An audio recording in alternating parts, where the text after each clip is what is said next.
networks. We also things targeting those who seek to undermine and threaten Moldova. Ministers were clear that the work on the first package of sanctions must fail. Every measure shrinks Russia's rule over, and the numbers speak volumes. Russians have already cost Russia an estimated 1.3 trillion euros are not spent on Ukraine. Increasing the pressure means isolating Russia internationally. Russia bombs cathedrals. Europe now the red carpet for Russian armed states that support Kremlin's war. Culture and soap not be a tool to whitewash.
We are also advancing work on the new EU mission in Lebanon.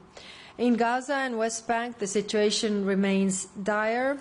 Last month, ministers agreed on sanctions against extremist Israeli settlers and Hamas figures.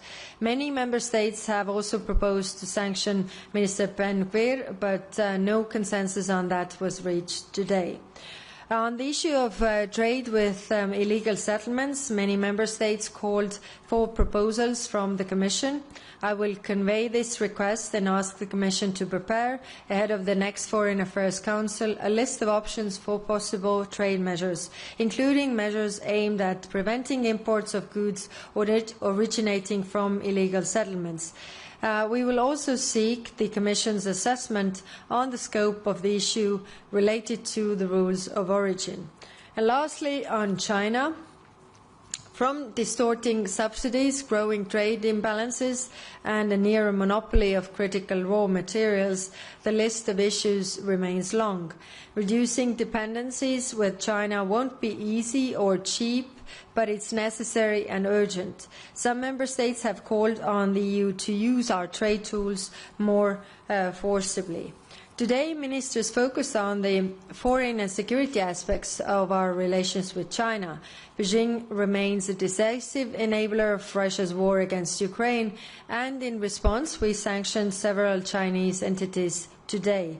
We have also now verified reports that the Chinese military has been training Russian military personnel to fight in Ukraine. We are carefully assessing the implications. Furthermore, ministers discussed countering China's disinformation activities and strengthening European defence supply chains. On the Indo-Pacific, ministers reaffirmed that the United Nations Convention on the Law of the Sea clearly defines lawful conduct and serves as a foundation for security in the region.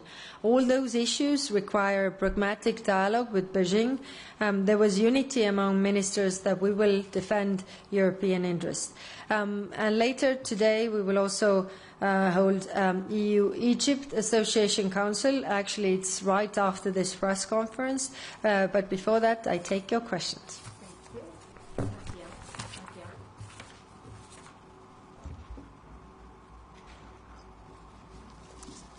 Hello. Oh, okay. Hello. Thank you for giving me the floor. Mattia Bagnoli, ANSA, the national Italian news agency. Hi, Rep. Israel said that is not withdrawing the IDF forces from Lebanon, Syria, and Gaza. How worried are you that this stance can jeopardize the peace deal with Iran, and what the EU can do about it? And secondly, if I may, do you have a clear view today on where the member states stand when it comes to trade measures against illegal settlements? And is there a majority that support this eventually? Thank you. Yes, we discussed, of course, the issue of Lebanon, and also ministers were saying that Lebanon should be covered by the ceasefire because it's really needed for this. And actually, I didn't get your other question. I'm sorry. Can you repeat that? Of course, of course. My second question is related because when you said that trade measure was discussed today, I would like to know if you have a clearer view of where the member states stand when it comes to the trade measures against illegal settlements, and if you think there will be a majority that support this. Yes. We were, listening what the ministers were saying, around the table, and there was a clear understanding that the options need to be clear for the ministers. So I will take this back to the college to discuss because there was clear need in the room to come with answers to these questions that were presented. Also, when it comes to how member states should operate with current products that are on the market. So clearly, this is what I'm taking back to the Commission.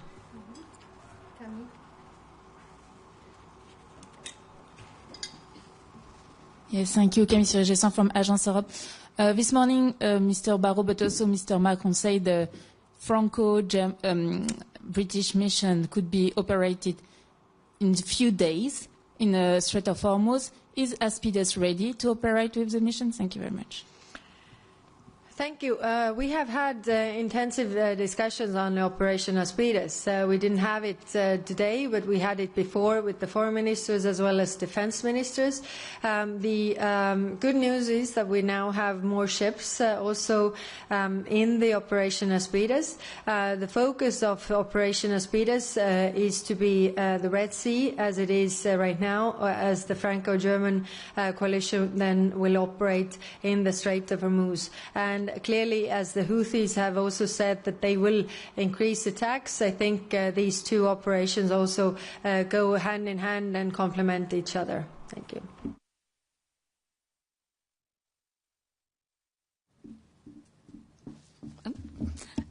Hello. Thank you very much for the floor. Ksenia Polska, Deutsche Welle, Ukrainian and Russian services.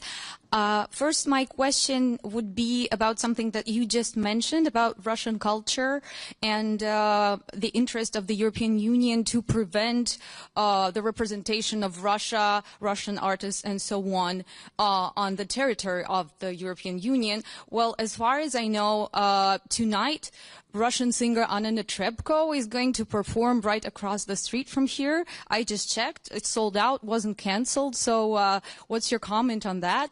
And the second one is on the 22nd sanctions package against Russia. And one of its components is the ban of entry for Russian combatants. It is a very interesting measure, and our audiences respond to this very actively. And of course, we would like to know what the discussion, what's the stand of the discussion right now? Where do you see the challenges for that? Are they political? Are they technical? What are the chances of this measure being implemented at all?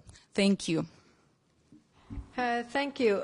Like I said, considering that Russia is bombing cultural heritage sites for a fifth year in a row, there shouldn't be no red carpet rolled out for the Russian artists. And it's very, very unfortunate to hear whether this is the case. And it is the case in some of the member states who do not feel that this war is really at their doorstep. So that's why it was important to raise it again, also with all the member states that we have around the table to show, and what member states were also saying, considering that the overnight attacks on the UN Culture Heritage Site. I think this is also something that illustrates this very, very much so. Of course, if we don't have complete sanction or complete ban, then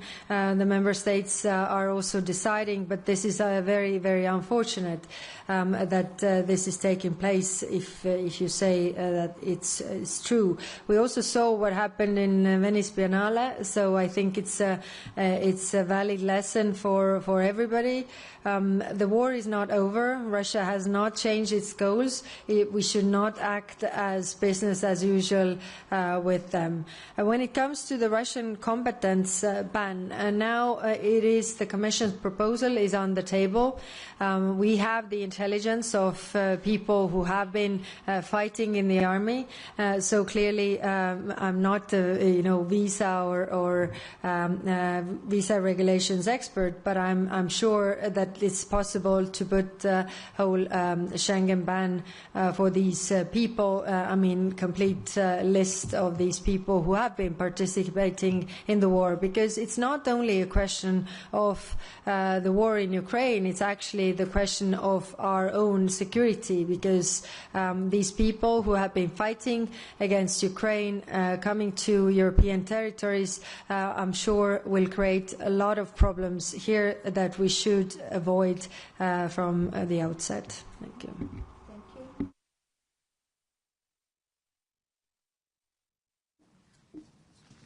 Yes, thank you, Philippe Renier from the newspaper Le Soir in Brussels.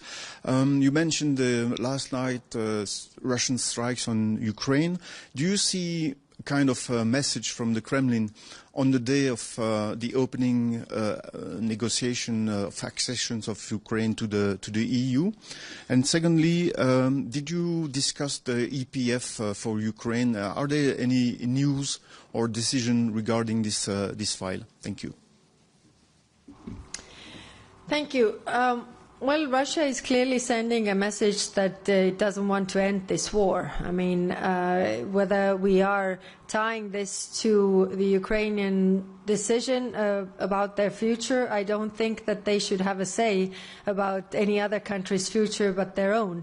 And looking at the state of the economy or social affairs in Russia, I would recommend them dealing with their own problems. On the EPF, yes, we have tabled a compromise, taking into account the initial idea of the EPF being a burden-sharing tool, but also taking into account that it has been blocked for nearly 3 years, and taking into account that Ukraine has needs. We had discussion today as well. We didn't reach a political agreement yet, but I was stressing and pushing that we would have a political agreement before the start of summer in European terms. So hopefully we managed to get to this point. Thank you.